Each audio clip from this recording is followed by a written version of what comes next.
The holidays have been really great for our business. I think it's the best year we've had probably ever.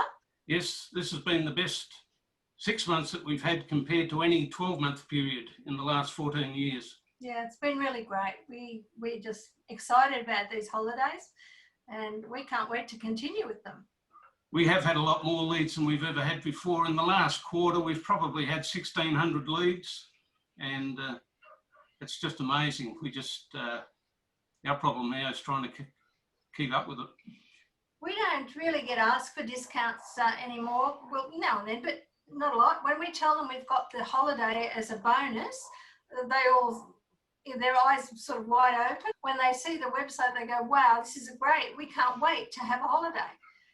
They don't really ask too much about the discounts anymore, and it's a great bonus for us. Found that now that we're giving away the holidays, people aren't asking us for a discount anymore.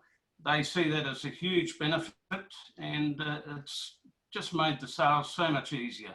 Yeah, we've been in business for 14 years and we've found this promotion the best thing we've ever done. We've tried different things, competitions on Facebook. We've tried slide giveaways. We've tried all sorts of things, but definitely this is the best ever.